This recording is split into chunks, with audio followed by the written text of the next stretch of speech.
श्री कृष्ण गोविंद हरे मुरारी, हे नाथ नारायण वासुदेवा। जय श्री कृष्ण।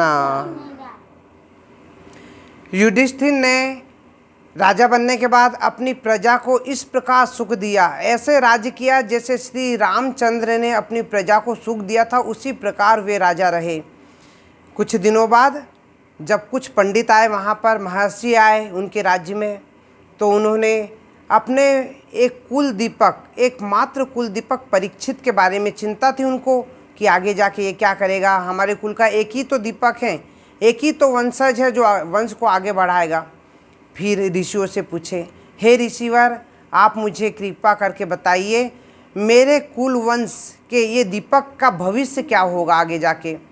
फिर ऋषि मन बताए कि महाराज, ये तुम्हारा कुल दीपक परीक्षित तुम्हारा बहुत नाम कमाएगा, तुम्हारे वंश को चार चांद लगा देगा।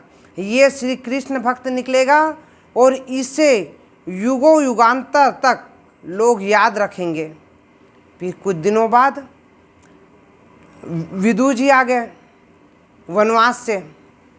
वो वन में गए थे, तीर्थ यात्रा गए थे। जब महाभारत का युद्ध होने लगा तो विदुर जी ने उसे बहुत रोकने की कोशिश की थी, किंतु धृतराष्ट्र ने उसकी बात नहीं मानी और विदुर जी तीर्थ यात्रा को निकल गए थे। फिर वो तीर्थ यात्रा से वापस आ गए। युधिष्ठिर उनको देख के बहुत खुश हुए। पूरे पांडव उनको आसन में बैठाए, उनकी सेवा की, उनकी भक्ति की और उनसे तीर्थ यात्रा के बारे में पूछे। युधिष्ठिर ने पूछा, हे चाचा जी, आप किस किस तीर्थ पे गए थे, कहाँ कहाँ ऋषियों से मिले, और हमारे श्री कृष्ण जी की नगरी भी गए होंगे आप। जब पूरे तीर्थ का भ्रमण किए तो साक्षात द्वारिका भी गए होंगे, वहाँ तो श्री कृष्ण भगवान विराजमान हैं, वहाँ तो जरूर गए होंगे आप। कृपा करके हमें श्री कृष्ण के बारे में भी कुछ बताइए, यदुवंशियों के बारे में भी बताइए। फिर युधिष्ठिर ने कहा, मैं पूरे तीर्थ घूमते घूमते यदुकुल भी गया था, ये द्वारिका भी गया था, वहाँ पर वो सब स्वस्थ हैं, सब मस्त हैं। इस प्रकार उन्होंने अपनी बात पूरी की। किंतु विदुर जी ने यदुवंश के नाश के बारे में नहीं बताया। यदुकुल का विनाश हो चुका था जब विदुर जी वहाँ आए थे, तो विदुर जी ने तो सुन रखा था, किंतु पांडव लोगों को नहीं बताया, क्योंकि वो दुखी होंगे। अपने मित्र, उनके मित्र, घनिष्ठ मित्र उनके भगवान के बारे में यदि कुछ सुनेंगे तो उन व्याकुल हो जाएंगे, रह नहीं पाएंगे। इस कारण विदुर जी ने यदुवंशियों के बारे में कुछ भी नहीं बताया। श्री कृष्ण के बारे में सिर्फ कहा कि सब स्वस्थ हैं, मस्त हैं, उसके आगे कुछ नहीं कहा। फिर कुछ दिन की बात है, वहाँ पर विदुर जी धृतराष्ट्र को समझाए एक दिन एकांत में कि महाराज, आप मेरे भाई हो, इस कारण मैं आपको समझा रहा हूँ।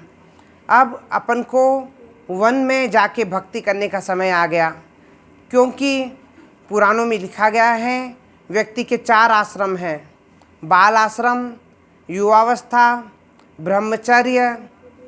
इस प्रकार अब अपन को वनवास का समय आ गया है, चौथा आश्रम वनवास है। अब हमें वन को जाना चाहिए। लेकिन धृतराष्ट्र ने मना कर दिया कि मैं वन को नहीं जाऊंगा, जब मेरे यहाँ पूरा राज्य है, मैं यहाँ राजा रह चुका हूँ, मेरा ये महल है, इसको छोड़ के हम वन वन क्यों भटके। फिर विदुर जी ने कहा, महाराज, हमें मुक्ति चाहिए, तो इस कारण वन को जाना बहुत ज़रूरी है। क्योंकि जिस पांडव को आपने बहुत परेशान किया, बहुत दुखी किया, उनको लाक्षागृह में जलाने की कोशिश की गई है, उसकी पुत्रवधू को आपने भरी सभा में निवस्त्र होते हुए भी देखा, किंतु उसे रोका नहीं। आप किस मुंह से यहाँ पर उनका दिया हुआ खाते हो? आपको खाने में भी लज्जा होनी चाहिए। जिस शत्रु आप शत्रुता निभाए, आप उसके ही घर में बैठ के आप उनका दिया हुआ खा रहे हो। इससे अच्छा तो आपको वन को चले जाना चाहिए। फिर धृतराष्ट्र ने सोचा, ये तो सही बात है, क्यों ना वन को चले जाए। विदुर जी महान धर्मात्मा व्यक्ति थे। उनके पूर्व जन्म में वो यमराज थे। एक दिन क्या हुआ, एक ऋषि के आश्रम में कुछ चोर आ गए, चोरी करके छुप गए। वहाँ एक राजा आया। राजा ने देखा कि चोर ऋषि के आश्रम में बैठे हुए हैं। फिर सब चोरों को उन्होंने पकड़ा दिया। अब वो राजा समझे कि ऋषि के आश्रम में ये चोर बैठे हुए हैं, लगता है ऋषि भी इस चोरी से मिला भगत है, और ये ऋषि धूर्त हैं, ये पाखंडी हैं, तो इस ऋषि को भी पकड़ के ले जाओ। ये बोल के राजा ने उनको भी, ऋषि को भी पकड़ लिया और चोरों को भी पकड़ लिया और ले जाके उन्हें सूली पे चढ़ा दिया। फिर सूली पे चढ़ने के बाद वो ऋषि धर्मराज के पास आए। वहाँ पर उनका अन्याय देखकर धर्मराज से ऋषि ने पूछा कि महाराज, मेरा तो कोई दोष नहीं था, फिर भी आपने इनके कहने पर मुझे सूली पे चढ़ा दिया, अब ये मेरा क्या दोष है। फिर ऋषि ने क्रोधित होकर धर्मराज को श्राप दे दिया कि तुम जिस प्रकार मैं पृथ्वी पर अन्याय के कारण सूली पे चढ़ा, उसी प्रकार आप 100 वर्षों तक पृथ्वी पर रहोगे और शूद्र की भांति शूद्र के घर में जन्म लेकर शूद्र बन के 100 वर्षों तक पृथ्वी पर दंड भोगोगे। इस प्रकार धर्मराज ने उनकी दासी के पुत्र के रूप में जन्म लिया और वहाँ विदुर के रूप में 100 वर्षों तक रहे। इस प्रकार विदुर धर्मराज के अतिरिक्त श्राप रूपी जीवन को व्यतीत किया है। इस प्रकार विदुर के कहने पर धृतराष्ट्र राजी हो गया, चलो वन को चला जाए। फिर वो रात को निकले। विदुर ने कहा, यदि आप दिन में जाओगे महाराज तो आपको युधिष्ठिर नहीं जाने देगा, भले आपने उसे कितना भी दंडित किया हो, कितना भी परेशान किया हो, लेकिन वो साक्षात धर्मराज का रूप है, वो आपको दंडित नहीं कर सकता, वो आपको वन में नहीं जाने देगा। इस कारण आप रात में ही चोरी छुपे चले। तो धृतराष्ट्र राजी हो गया। फिर धृतराष्ट्र और विदुर दोनों रात को निकल गए। पीछे गंधारी को पता चला कि ये जा रहे वन में, मेरे पति जा रहे। गंधारी महान सतीव्रता पतिव्रता थी। उन्हें धृतराष्ट्र अंधे थे, इस कारण उन्होंने जिंदगी भर ना देखने की प्रतिज्ञा की, क्योंकि जो मेरा पति देख नहीं सकता तो मैं क्यों देखूं। इस प्रकार उसने अपने आँखों में पट्टी बांध ली। अब पति को क्या अकेले जाने देती वो? नहीं, उसने पति को रोक लिया कि मैं भी जाऊंगी आपके साथ। जब राम जी वनवास गए थे तो सीता जी भी साथ गई थी, तो मैं क्यों नहीं जाऊंगी, मैं भी आपके साथ में जाऊंगी। फिर वो गंधारी भी उनके साथ निकल गई। तीनों रात के अंधेरे में जंगल को चले गए। फिर सवेरे युधिष्ठिर उठा, अपना स्नान ध्यान किया, भगवान की पूजा किया, ब्राह्मणों को दान दिया। जब भी युधिष्ठिर पूजा पाठ करते थे तो ब्राह्मणों को, ऋषियों को, गरीबों को, सबको दान दिया करते थे। ब्राह्मणों को दान देने के बाद वो गुरुजनों के चरण स्पर्श करते थे, अपने माता पिता लोगों के चरण स्पर्श करते थे। फिर वो महल में गए उनके कि उनका भी चरण स्पर्श किया जाए। गुरुजनों के तो चरण स्पर्श हो गए, किंतु माता पिता, ये विदुर जी, धृतराष्ट्र और गंधारी, ये तीनों नहीं दिखे उसे। और वो व्याकुल हो गए कि कहाँ है वो, जिन्हें दिखाई नहीं देता, वो कहाँ जा सकते हैं महल के सिवाय? जब तक उनको कोई पकड़ के बाहर नहीं ले जाएगा वो कैसे जा सकते हैं? व्याकुल हो गए, चारों तरफ खोजते रहे। फिर युधिष्ठिर ने संजय से पूछा, क्योंकि वो तो त्रिकालदर्शी है, उन्होंने बैठे बिठाए महाभारत का युद्ध देख लिया था, उन्हें ये आशीर्वाद प्राप्त था कि वो कहीं की भी जगह ध्यान करके देखेंगे दिख जाएगा। किंतु संजय को भी कुछ पता नहीं, वो ध्यान लगा के बैठे, लेकिन उनकी आंखों में आंसू बह रहे हैं कि मेरे कहाँ गए, राजा, अब उनको भी दिखाई नहीं दिख रहे हैं। अब उन्होंने युधिष्ठिर से कहा, प्रभु मुझे कुछ पता नहीं चल रहा है। उसी समय नारद जी वहाँ आ गए।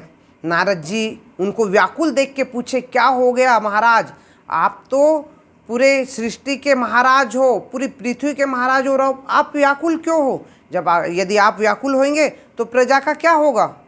फिर उन्होंने कहा, मेरे माता पिता नहीं दिख रहे, मेरे चाचा नहीं दिख रहे हैं, दोनों चाचा नहीं दिख रहे हैं, माँ गांधारी नहीं दिख रही हैं, धृष्टराष्ट्र नहीं दिख रहा, उन्हें दिखता नहीं, लेकिन कहाँ चले गए?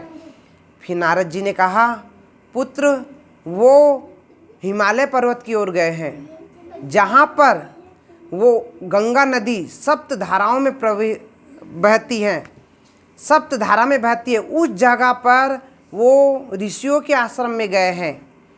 तो वो बोले, अब मैं जाऊंगा उनको लेने। फिर नारद जी ने कहा, उनको अपना भविष्य सुधारने दो, उनको अपना स्वर्ग सुधारने दो, उनको जाने दो, उनको रोको मत। इस प्रकार उन्हें शांत कर दिए और युधिष्ठिर रुक गया, वो अपने राज्य में लग गया। और इधर धृतराष्ट्र और गांधारी और विदुर आए हुए थे वन में। 5 दिन ही हुआ था वहाँ पर आए उन्हें। धृतराष्ट्र अपनी पर्ण कुटिया में आराम कर रहे थे। वहाँ ऋषियों की पत्तों से बनी हुई कुटिया रहती है, पर्ण, जिसे पर्ण कुटिया कहते हैं। उस पर्ण कुटिया में विश्राम कर रहे थे और वो कुटिया में आग लग गई। अब आग लगने से धृतराष्ट्र को तो दिखता नहीं था, उनको रास्ता समझ में नहीं आया, किधर है किधर है, वो ऐसे करने लग गए। अब बाहर में गांधारी खड़ी थी, वो चिल्लाए, ये कुटिया कैसे आग लग रही है? अब आग लगती है तो जलने की आवाज़ आती है, तपन लगती है, व्याकुल हो रहे। अब बाहर गांधारी को भी जलने की आवाज़ आए, कहाँ है कहाँ है? अब वो धृतराष्ट्र जिधर चिल्ला रहे थे, गांधारी शब्द रूपी बाण के समान उनके तरफ भगी चली आई। उन्हें पता था कि इधर आग लगी हुई है, क्योंकि आग जिधर लगती है आवाज़ आती है, जलन लगती है। फिर भी वो पर्ण कुटिया की आग में कूद पड़ी अपने पति को बचाने के लिए। यदि मेरे पति मर रहे हैं तो मुझे जीने का कोई अधिकार नहीं है, यूं सोच के वो आग में कूद पड़ी अपने पति को बचाने के लिए। किंतु गांधारी को भी नहीं दिखता था। वो दोनों उसी पर्ण कुटिया की आग में जल के राख हो गए, जल गए। विदुर जी महाराज जब स्नान करके गंगा जी से वापस आए तो उन्होंने क्या देखा कि उनके भाई और भाभी जल गए हैं।